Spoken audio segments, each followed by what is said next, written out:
Chapter 4 The Happy Days. Pa said that the town was growing fast. New settlers were crowding in, hurrying to put up buildings to shelter them. One evening, Pa and Ma walked to town to help organize a church, and soon a foundation was laid for a church building. There were not carpenters enough to do all the building that was wanted, so Pa got carpenter work to do.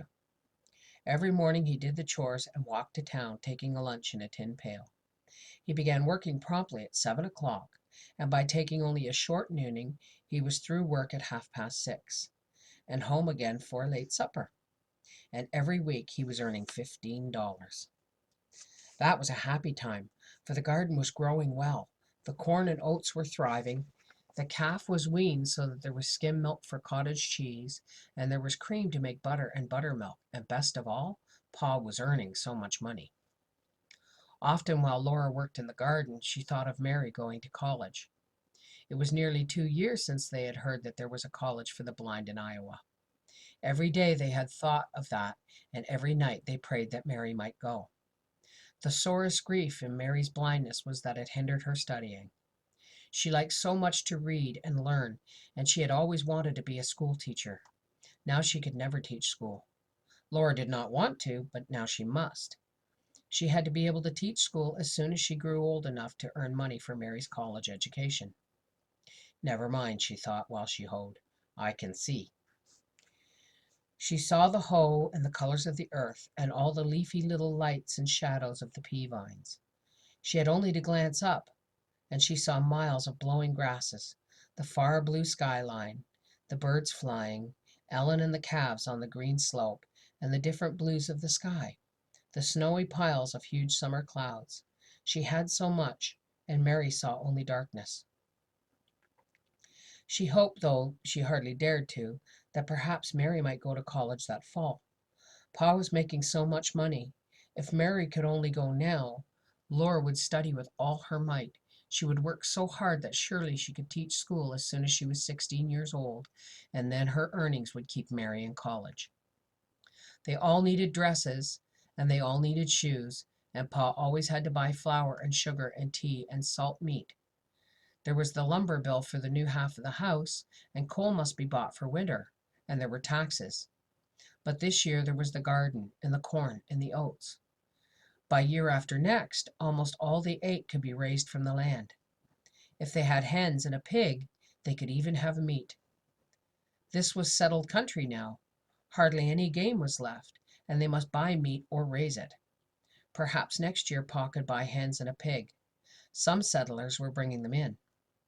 One evening Pa came home beaming.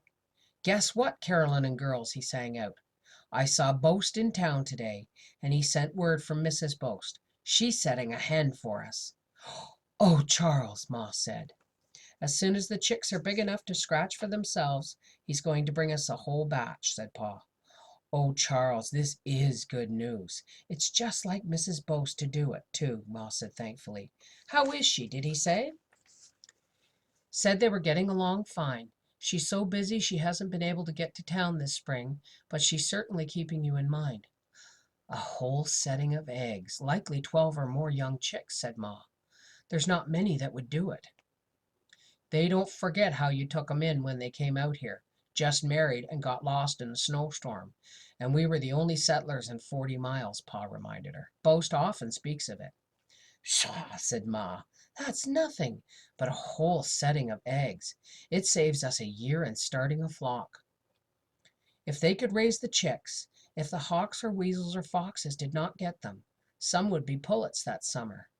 Next year the pullets would begin laying, and there would be eggs to set. Year after next there would be cockerels to fry, and more pullets to increase the flock. Then there would be eggs to eat, and when the hens grew too old to lay eggs, Ma could make them into chicken pie. "And if next spring Pa can buy a young pig," said Mary, "then in a couple of years we'll have fried ham and eggs, and lard and sausages and spare ribs and head cheese." "And Grace can roast the pig's tail," Carrie chimed in. "Why?" Grace wanted to know. "What's a pig's tail?" Carrie could remember butchering time, but Grace had never held a pig's skin tail in front of the cook stove grate and watched it sizzling brown. She had never seen Ma take from the oven the dripping pan full of brown, crackling, juicy spare ribs. She had never seen the blue platter heaped with fragrant sausage cakes, nor spooned their red-brown gravy onto pancakes. She remembered only Dakota Territory, and the meat she knew was the salt white fat pork that Pa bought sometimes. But some day they would have all the good things to eat again, for better times were coming. With so much work to do now and everything to look forward to, the days were flying by. They were all so busy that they hardly missed Pa during the day. Then every night there was his coming home, when he brought news of town, and they always had so much to tell him. All day they had been saving the most exciting thing to tell him. They could hardly expect him to believe it, for this is what had happened. While Ma was making the beds and Laura and Carrie were washing the breakfast dishes, they all heard the kitten cry out piteously. Kitty's eyes were open now, and she could scamper across the floor, chasing a scrap of paper that Grace drew on a string. "Grace, be careful!" Mary exclaimed. "Don't hurt the kitty." "I'm not hurting the kitty," Grace answered earnestly. Before Mary could speak, the kitten squalled again. "Don't, Grace," Ma said from the bedroom. "Did you step on it?" "No, Ma," Grace answered. The kitten cried desperately, and Laura turned around from the dishpan. "Stop it, Grace. What are you doing to the kitty?" "I'm not doing anything to the kitty," Grace wailed. "I can't find it." The kitten was nowhere to be seen. Carrie looked under the stove and behind the wood box. Grace crawled under the tablecloth to see beneath the table. Ma looked under the whatnot's bottom shelf, and Laura hunted through both bedrooms. Then the kitten squalled again, and Ma found it behind the open door. There, between the door and the wall, the kitten was holding fast to a mouse.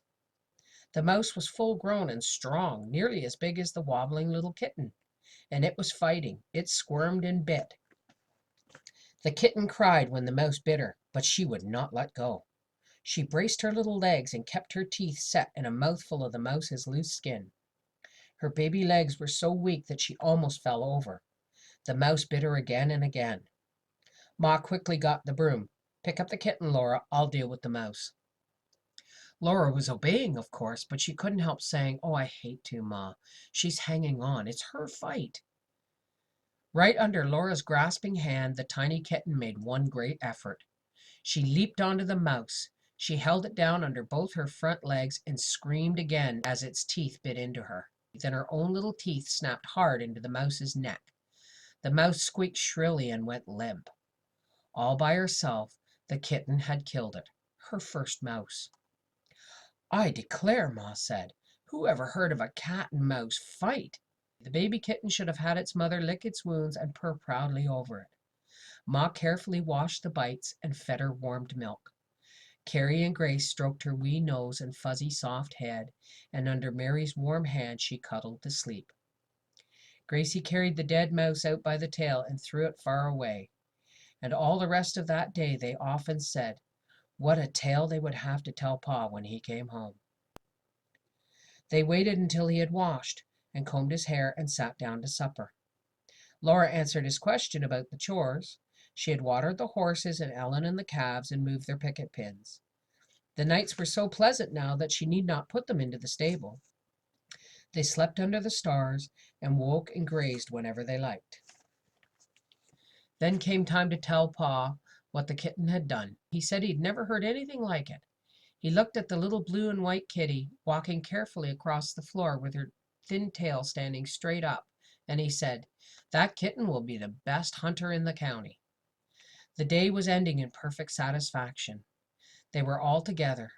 All the work except the supper dishes was done until tomorrow.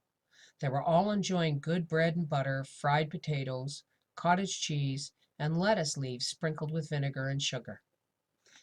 Beyond the open door and window, the prairie was dusky, but the sky was still pale with the first stars beginning to quiver in it.